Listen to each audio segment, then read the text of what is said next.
You've been listening to another track recorded primarily with this amplifier. I believe this was used for the lead and the rhythm sections both.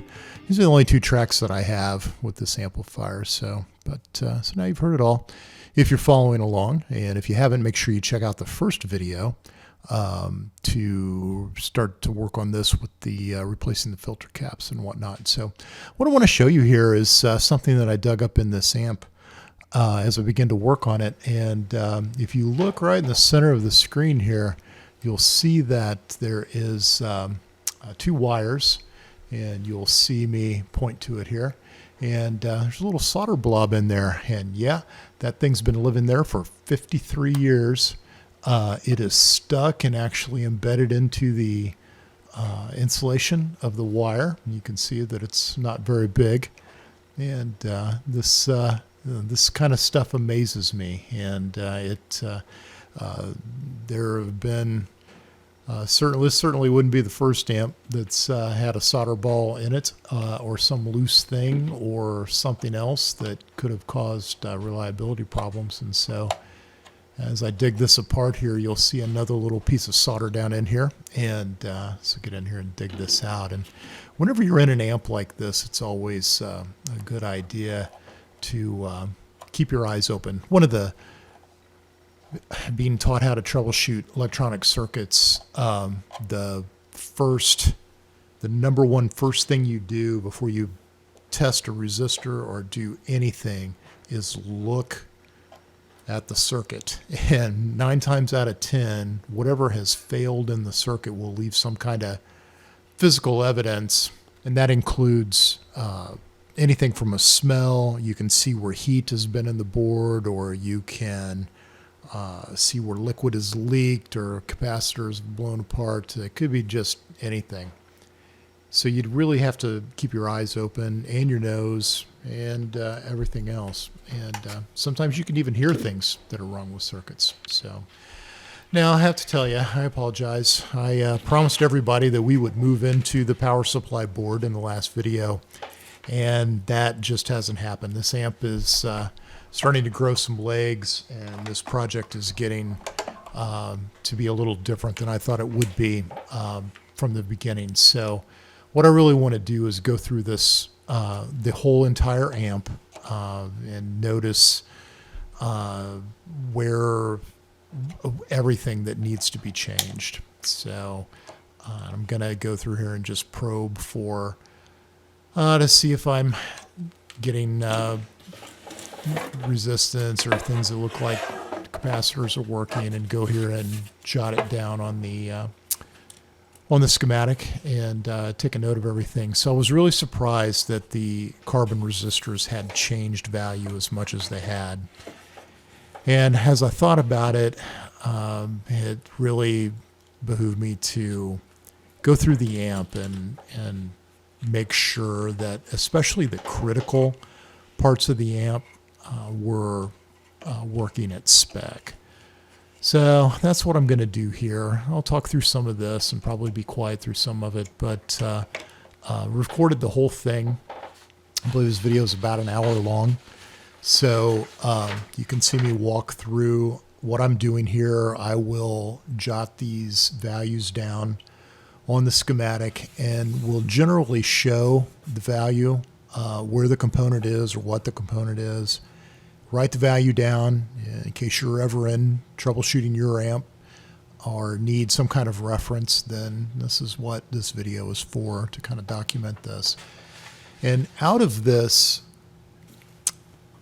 exercise here, I will go through and order more parts, which has already been done, and go through and replace a lot of this, which hasn't been done. So you'll probably eventually catch a glimpse of the power supply board, the bias supply board, up in the upper left-hand corner of the video.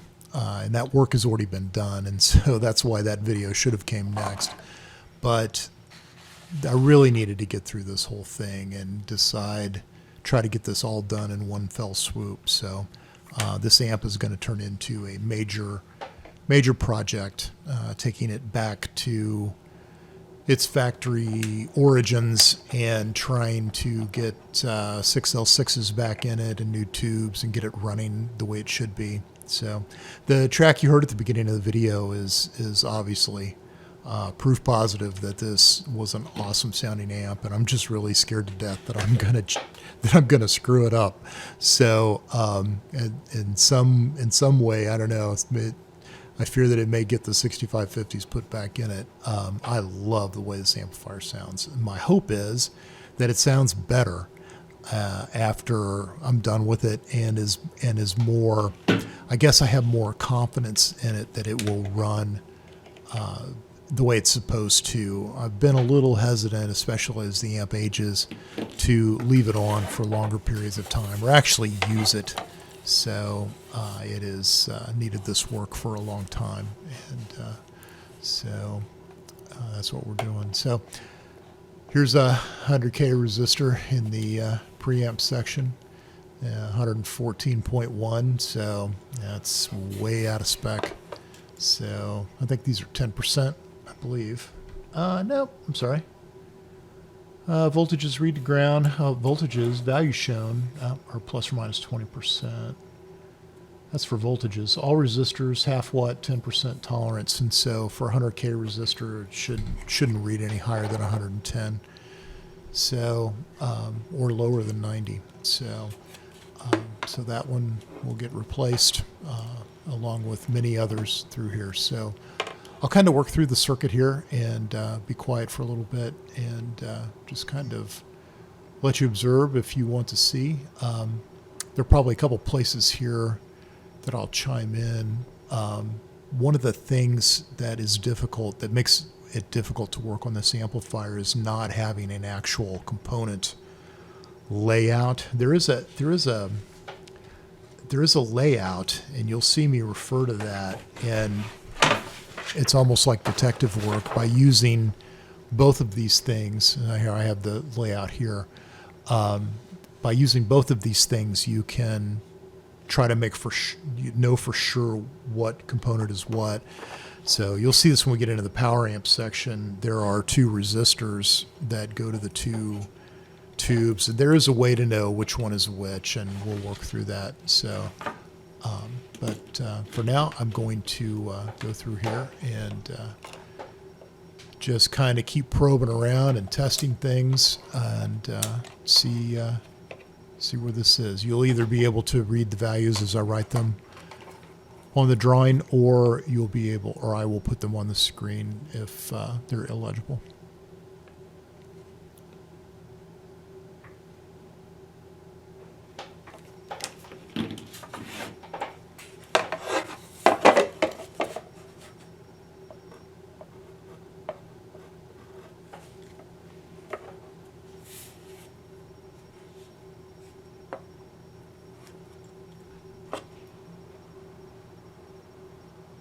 That value should be 1500. It looks like 1800, but that resistor's out of spec as well.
So what I'm doing here is trying to organize the drawing a little bit so it makes more sense. As you can see, the layout is almost kind of reverse of the drawing. So V1, V2, V3 kind of from left to right on the drawing, but V1, V2, V3, V4 are from right to left on the layout. And so this can make things a little confusing. So what I'm doing here is just organizing, making sure that I am calling one thing what it is. And just this is not, it's just something I made up. This, whether or not Fender called it V1 or V2 or whatever, I have no idea. So there was probably at some point in time a tag in the back of the amp that had a V1, V2, V3 on it. Sometimes I've seen chassis marked that way, but this one is not. So these are just something I put on there so I can label the diagram and the drawing with the same, so I know what tube is what tube. A lot of times you have to go back to the grids or the plates on the tubes and follow the wires back to make sure you're getting to the right component. And I got to tell you, without the layout, this would be very, very difficult to do, and you would be just a lot of hand tracing. So it's bad enough as it is if you're not familiar with the amp. So this is the first time I've worked on this one.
So I'm measuring the resistor here that's just underneath that cap.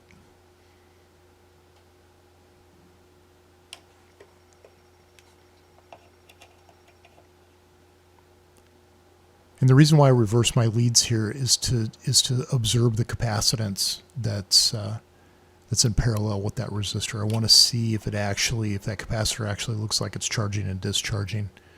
The multimeter's got enough power in it to do that. Yeah, as you see that resistance change, that's what you're really seeing is that cap charging and discharging.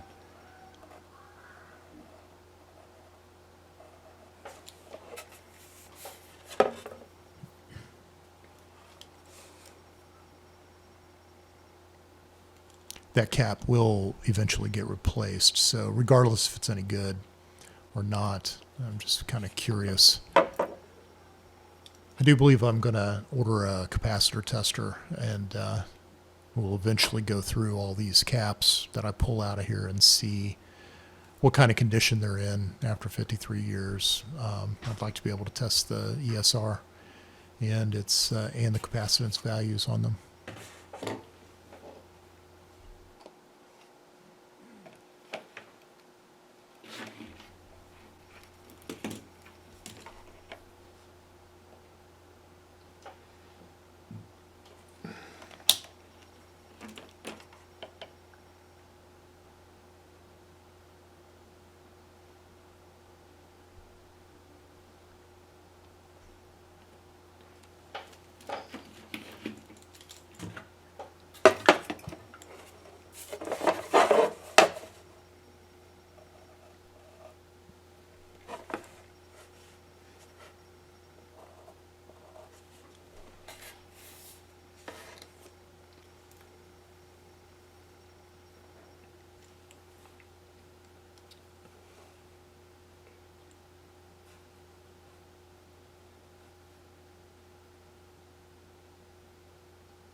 So I'll always put a question mark behind a resistor. If the resistor tests high, you can rest assured that it's high, and there's nothing else that would make it high. If it tests lower than what the stated value should be, then you have to be a little suspicious of that reading, because there's some other parallel resistance in there that could be causing that to be lower. And without lifting one side of that resistor, you can't really be sure that it's bad or not. So several of the 220s will get changed, and so I think this one will probably go along with it. And when I pull it out, I will see what it is. So I'm starting to work in the phase inverter here. So these, I'm circling these because they're 5%. These are low low tolerance or more critical types of resistors there are several of them in here, and all of them need to be replaced. All of them are out of spec. So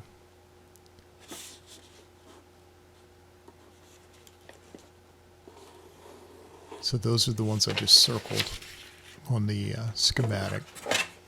Now we'll start trying to figure out where they are.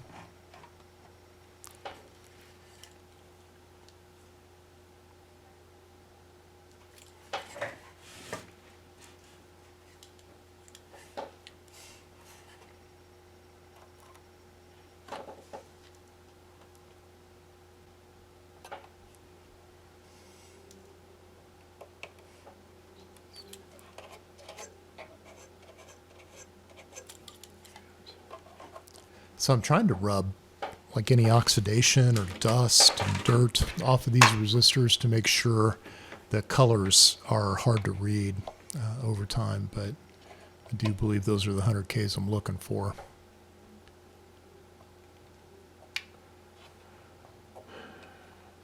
A sigh of like, when am I going to find a resistor that actually tests within spec? There are a few in here that do, but any place where there's heat, these carbon resistors do not do well. So these will all get replaced with metal film resistors.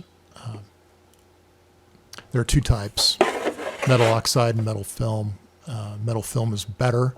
However, they don't have as high a wattage rating. So some of the higher wattage resistors will get replaced with metal oxides. So, and just, I did some research on this, worrying that metal film resistors or metal oxide resistors would be noisy or somehow bad for any of the signal chain components. And that is not the case. They are actually quieter. Carbon resistors seem to have quite a bit of noise in them, and the amp will actually be quieter. So you would, in fact, I tried to order those two 68K resistors that form the network on the input, and they were out of stock. I couldn't get them. So they set way over. They actually soldered into the input jacks, and they were, I wasn't able to get them. So I would have replaced them too, although they did test within spec.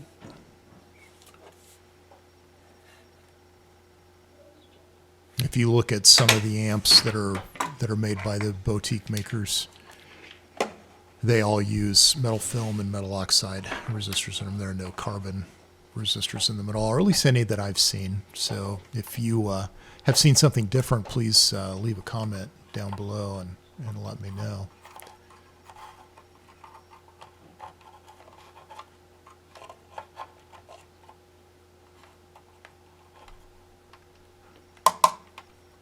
I have no idea why I just did that. I've been curious about it when I edited the video and everything else. I have no idea.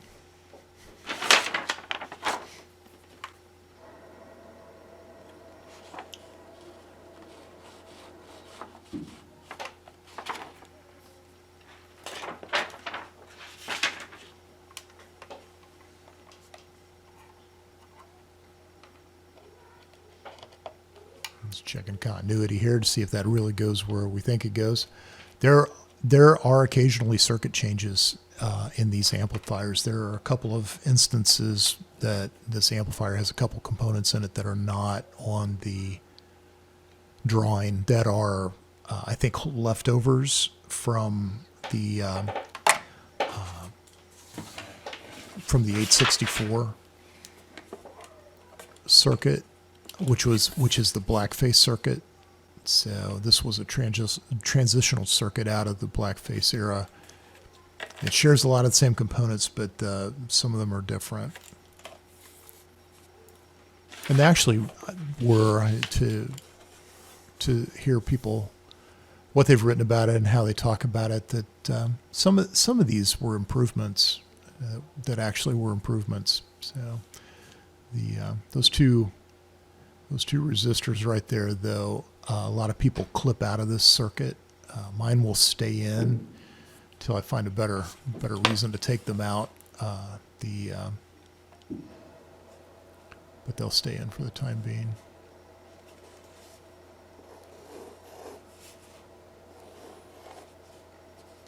So anything in this negative bias circuit, and that's kind of what we're looking at right now, anything in this negative bias circuit is absolutely critical. If you lose your negative bias, your plates are just going to go, or your output tubes are just going to go crazy. Well, it's important that these components work correctly.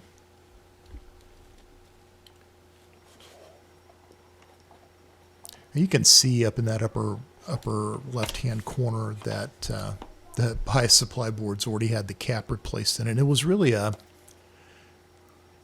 going through this board and deciding to not leave it the way it is. You can see it still has the old silver diode in it, that single silver diode that creates your negative supply, and that I think it's a 40. Is it a 47 or a 470?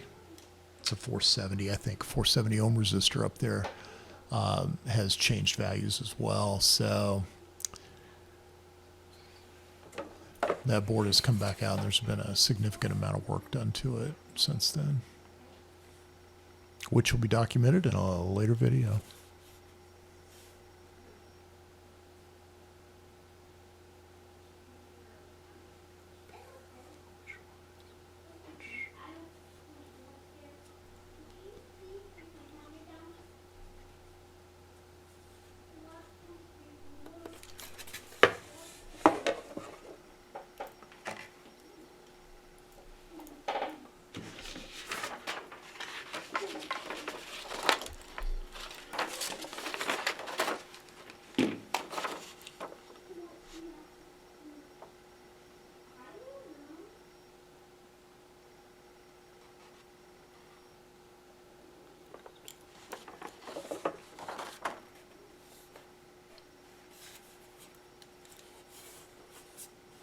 So here I'm starting to figure out which resistor goes to which tube in the output section. There are basically two of everything here that feed both of the output tubes. And so you need to know which one is which. And so all you can do is trace the wires. And since we've called one V5 and the other one V6, we know which one goes to where. I've got another schematic that I've actually entered component level numbers on, like C1, C2, C3. I don't know exactly how I'll do this, but at some point as this series wraps up, I will scan that or print it or make it available somehow. It would, if you had a layout and a drawing that had component level numbers on it, this job would be so much easier because you would know exactly where you're going. So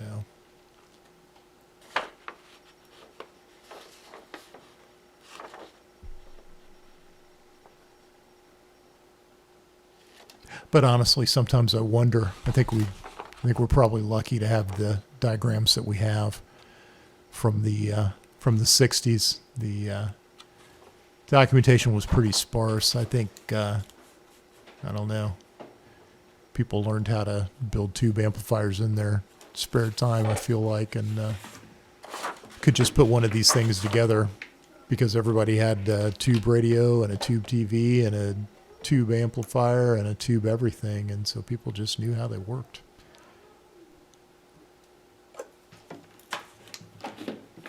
It's becoming a lost art.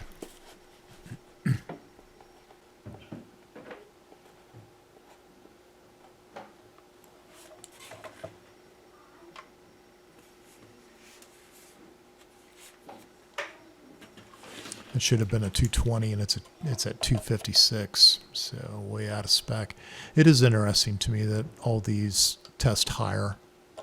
All of them test higher, and that's just a characteristic of carbon resistors over time, and especially where heat is. The most amazing thing to me about this amplifier are these let's see what they are. I think they're the 1500 ohm resistors that run just right through the middle of the socket of the output tube. Yeah, they're between pin 1 and pin 3 of the output tubes. There's a 1500 ohm resistor, and they just put it right in the middle, probably the hottest part of the entire amp. And you can see it down in there. So the blue resistors are the only thing that have been replaced in this amplifier, and I replaced those things myself in the 80s. So I'm digging up that 1500 ohm resistor right now, so and you can see how much it's changed value. I think I saw Uncle Doug work on one of these once, and he actually like pulls them over to the side. I think that's a really good practice where you've got the space to do it and can do it safely.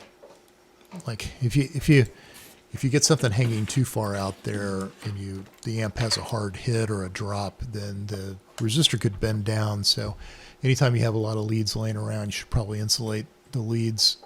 Would be a good practice, but I try to move these high wattage resistors or where the heat are away from that. I think would be is the way these will go back in.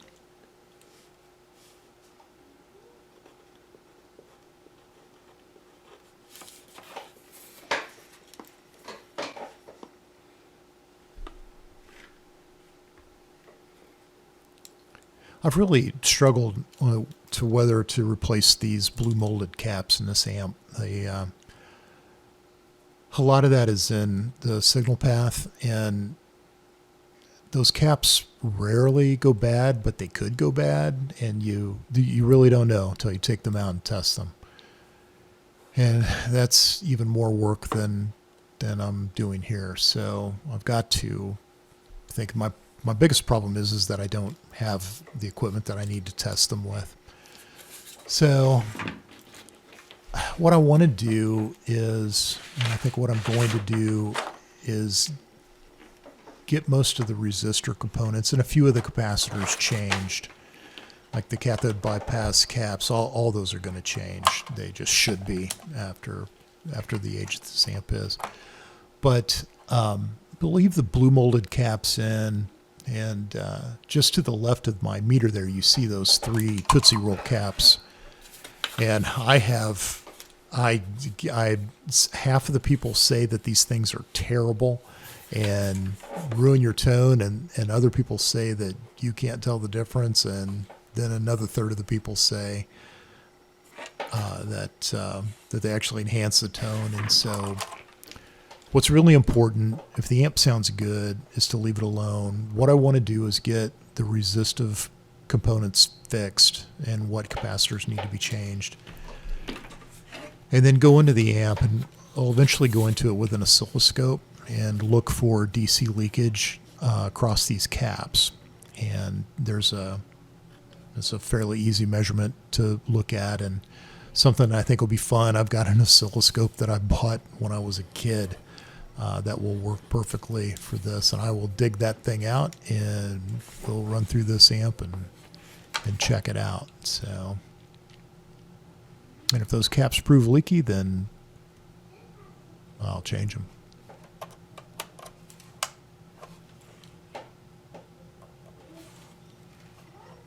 These, I don't know. Your memory, things that you thought were important, you forget after a while. But these resistors are, I'm not sure if I didn't have two 470s. I feel like I had a 420 and a 470. Because that's what these test out at. And that, I don't know, that's something that I would have done probably.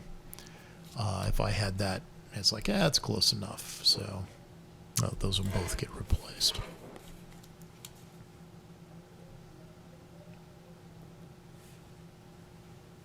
Another thing I've struggled with is this. There's a 0.1 microfarad cap in the negative feedback loop. And if I'm not mistaken, it's a ceramic disc capacitor, which are generally microphonic and not all that great. Although they don't, if it's not in the signal path, then it doesn't really matter as long as the capacitance is there. And that's really to try to block DC voltage from getting back into that circuit.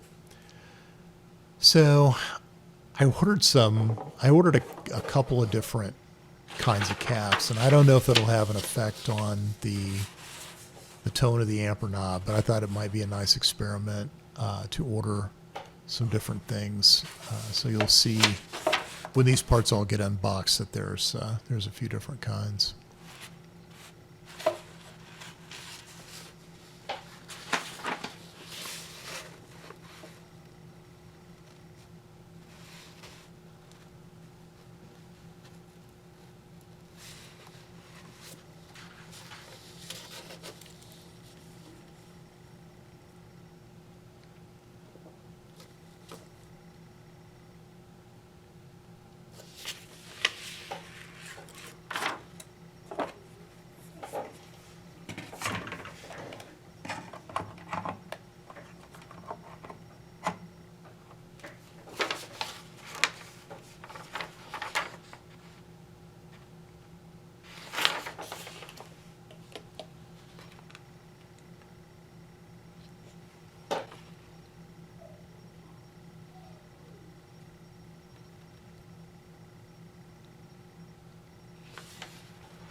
Here I'm trying to make sure. So there are two tabs that are soldered together across this tube circuit, or this tube socket.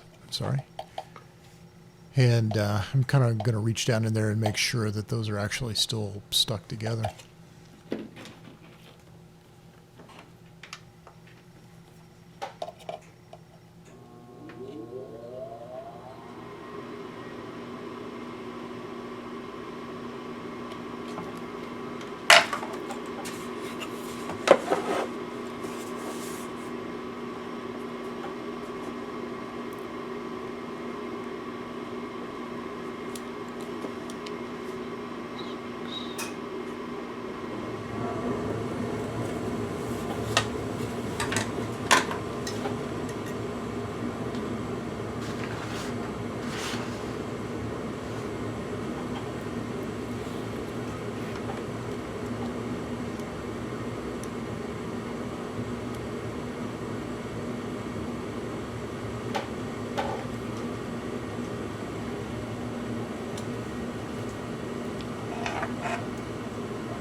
Sorry, my meter's gone out of view here. I moved that light over and got it in the shot. So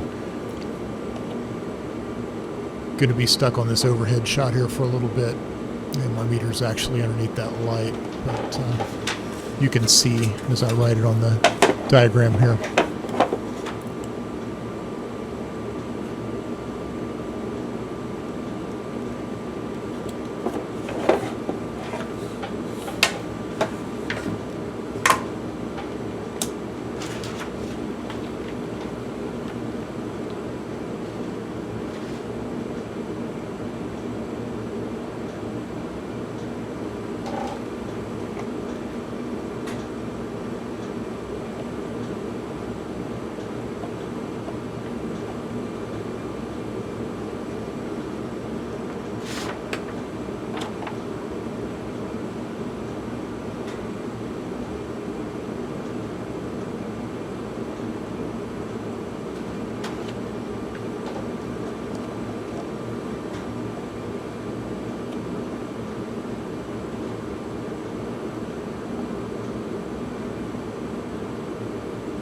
Believe it or not, there's a resistor under there.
So if you've stuck with this video this long, I appreciate it.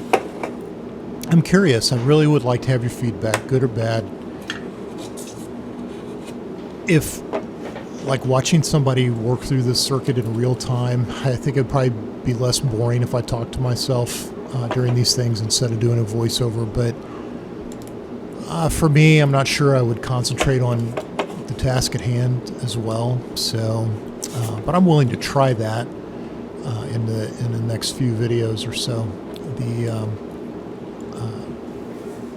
You honestly kind of forget what you were thinking about or what you were actually doing. You see me doing a lot of tracing, and it looks like I'm not doing anything, but I am trying to figure out where these wires go and make sure that they're right. So I got a little, I had to do a flip there.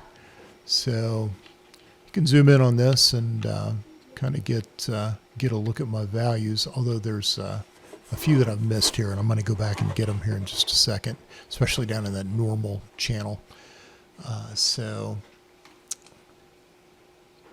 But yes, I'm interested. Please leave a comment.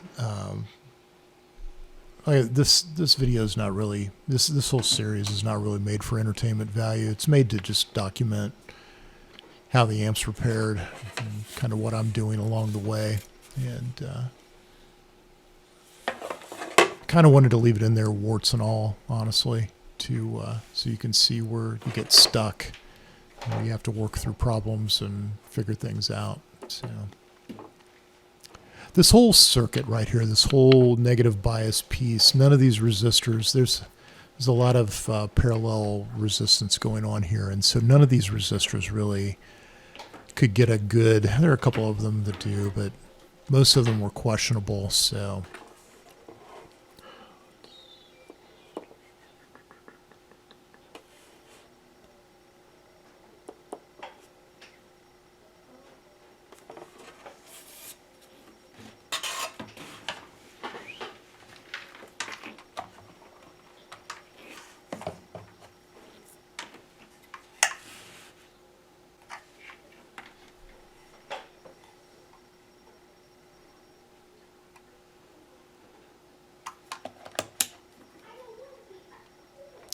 one of these days I'm going to buy myself a nice meter. But this one actually works pretty well. I think it was given to me. Those are the best kind.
See, they left a cap value off the drawing here.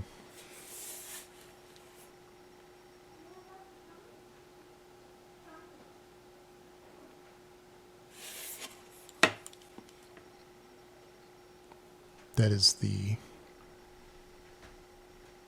black cap that you see with that single diode up there on the bias supply board. I think it's 50 microfarads at 50 volts DC, I think. So I apologize.